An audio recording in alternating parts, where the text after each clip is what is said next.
In order to set up your camera for an indoor event, you have a couple options. One, very simply, go ahead and press the function button here in the center to access the function menu. And instead of using the manual mode like we normally do, move over. I'll use the left navigation button to go over to the scene mode. And here I have a couple options. Go ahead and click display down here, the display button, to access this menu, and move that over one to indoor. Now what this is going to do is it's going to have the flash be automatic, the ISO be automatic, and the white balance is automatic as well. And the white balance is automatic because it assumes that the indoor lighting is tungsten. If that's the case, then you're okay.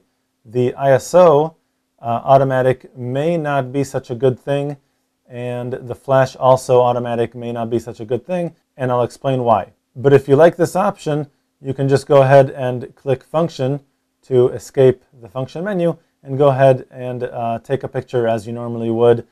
Remember, press the shutter button halfway, focus first on your subject, and then go ahead and press it the rest of the way to take the picture. If you're not happy with these results, the other thing you can do, and this will definitely help certain images, let's go back into the function menu, press the function button again. Instead of using the scene mode to automatically set up the camera, we'll go back to manual. We normally use manual because it does give us control over things like ISO and white balance, which we do like to change quite frequently. Go ahead and go down to white balance. Change this accordingly. If you are using tungsten lights, go ahead and set that to tungsten. If it's fluorescent lighting, then go ahead and use fluorescent.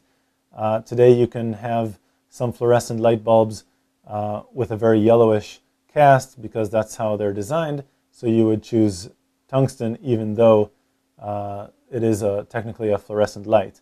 But you can see in the back of the screen what is going to produce the best color for your image and go with that. Go ahead and press function to escape the function menu. Now let's say it's a large party and they're all sitting down at a long table and you want to take a picture of everybody.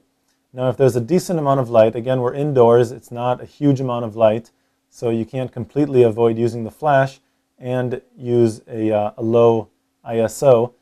But if you use the flash in this case, what's going to happen is the people in the foreground will become very well lit, but the people in the background will be very, very dark. And that's because the camera, when it uses the flash, it assumes that there's plenty of light for everything. And in this case, there isn't going to be, because the flash is really only good for things that are maximum 10 feet away. So what you're going to want to do is turn the flash off, press the right navigation button here to access that flash option, and go ahead and turn that off. With the flash off, you're dependent on ambient light alone. So what you want to do is increase the ISO.